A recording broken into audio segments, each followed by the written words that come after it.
Hey, Matt Sandoval. Yeah, what's up? Good to see you.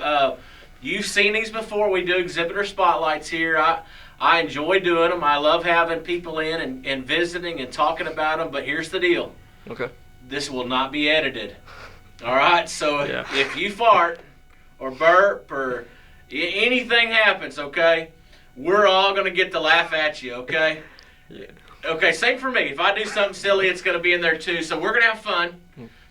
We're going to celebrate you, and we're celebrating. And I'm going to ask you a series of questions, and you just tell us a little bit about yourself. So let me start with the first one. All right. Tell me about the Matt Sandoval I met as a freshman getting their first pig. My freshman, me on my freshman year, it was I didn't talk to no one. I kept to myself.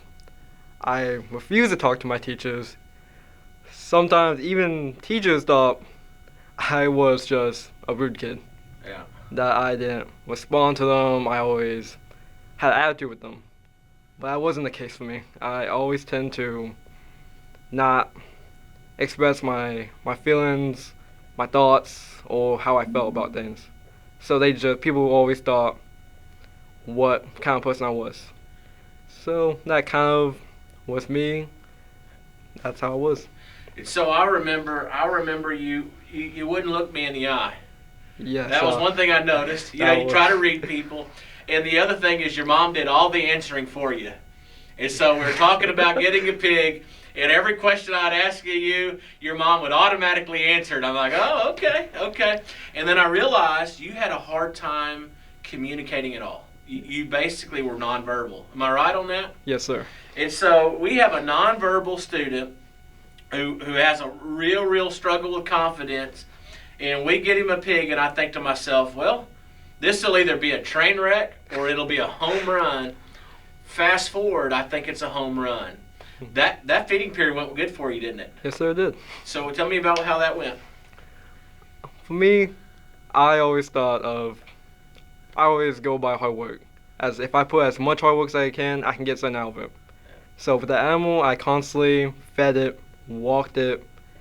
I was always with him. I even talked to my pig, and that's the best part. I thought the pigs don't talk or do anything. So you almost built a little confidence up just with mingling with the pig. Yes.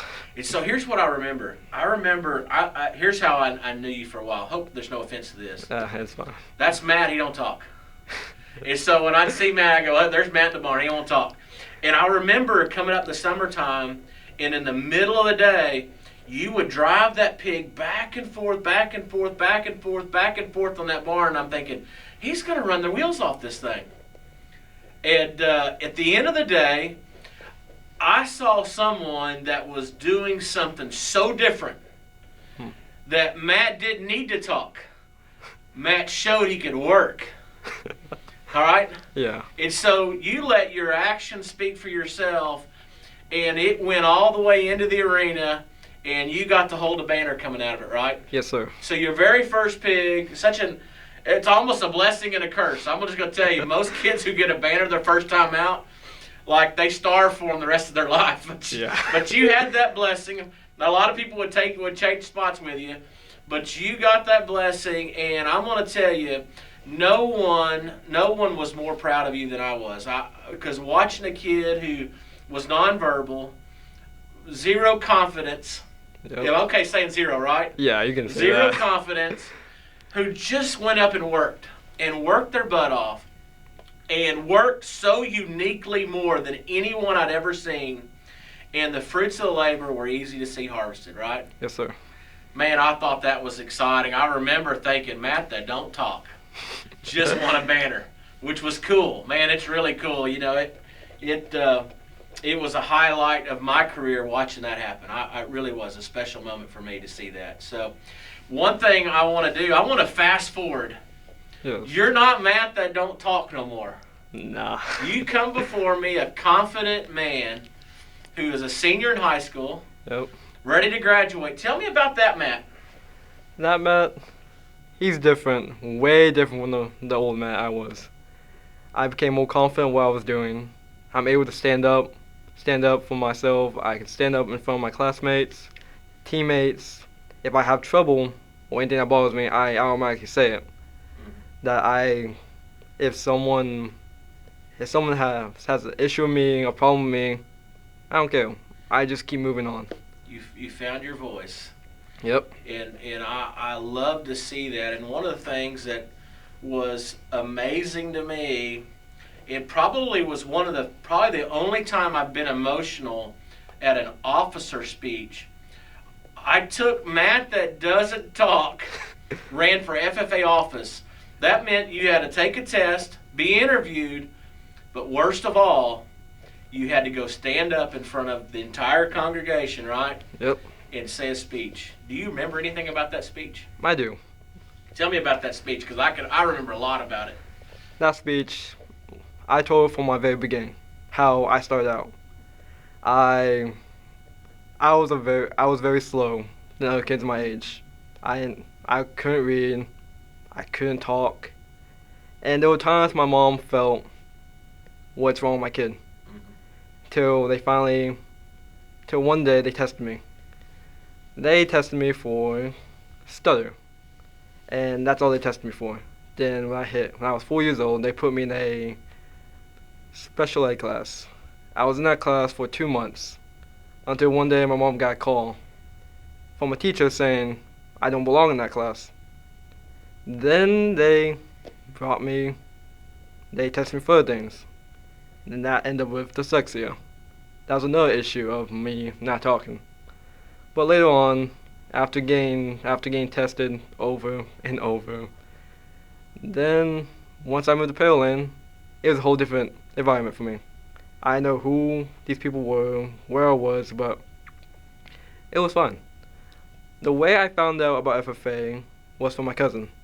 He went to Spring Creek, and he always brought me to the barn with him. I always was with him, taking care of his pigs, his animals, his turkeys, and after that I enjoyed doing it. Then when I found out Pearland had the same FFA program, I decided I'm going to join it. Then I met you, got my pig, and I went, oh, okay. I don't have to do anything except be to myself and just be with the pig. Then the pig got sick. I had no clue what to do after that. Saying, who do I talk to? Where do I get the medicine?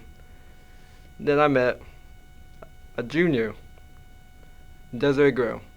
Desi. Yep. Desi G. Desi G in the house. Yeah. She helped me do everything. Everything I learned came from her. Beautiful. And I still didn't talk, but I liked being with her. Right. But there was one time she was upset with me one day. I didn't know why. I didn't know either. Even her mom was upset. I was at a complete loss. Until I finally figured it out. That Desi thought I didn't like her. That I was refusing to talk to her. I didn't want to be with her. All that. Until I met them outside and told them what the problem was with me. Right. And at first I thought they were just not going to understand what was going on with me. But once I told them, they understood what the problem was. After that, I always keep in touch with them constantly. But here's what I remember from the speech. Yeah. You talked about some very good points and talking about that you had some things kind of built in that were, some might classify as disabilities.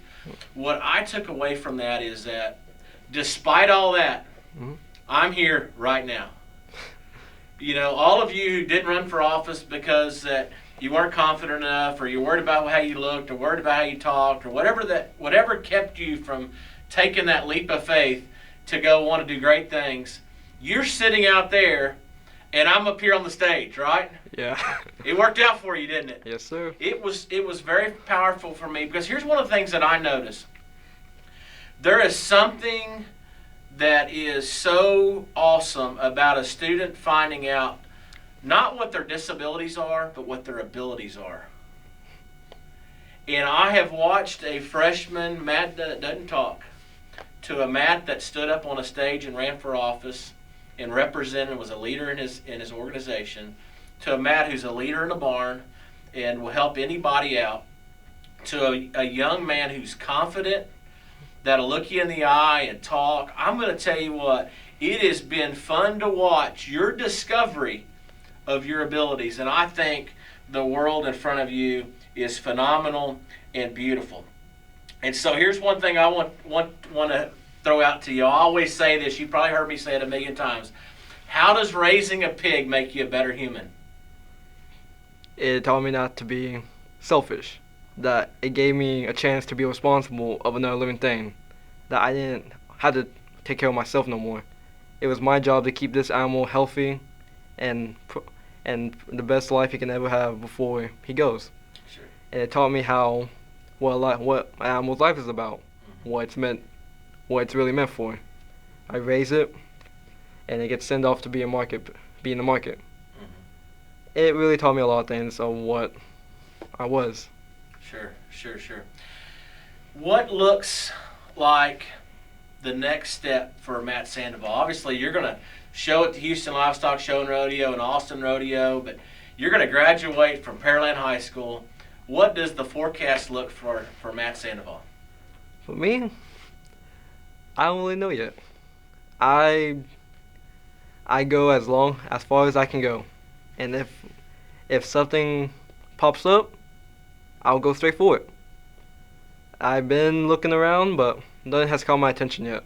So I keep searching for many answers. You know, I am toward the end of my teaching career, and I'm still thinking the same thing. I'm still trying to discover what's next for me, and I think we spend a lot of our life doing that. But here's what I know, without any lack of any confidence or any doubt, that you're going to be destined for great things. Because I have watched an absolute transformation, maybe even a morphism, okay? I don't want to use like the analogy of a cocoon and a butterfly. That's kind of a little weird and probably a little feminine for you, okay? Because you're a manly man, okay? Yeah. But the reality is that change is beautiful. And it's opened doors, it's unlocked potentials, and there is no doubt in my mind that you're going to be survived. So I'm excited that you're this week's Exhibitor Spotlight. Man, what a great story you have, and it's been fun to have that talk. Man, thanks a lot, Matt. Thank you, Mr. Morgan. You bet, bud. Work out? Yeah. He didn't fart the whole time. He did not. Bummer. No farting. Nope. Well, I make it through it this time too, you know. So, good job, buddy. Thank you, Mr. Morgan.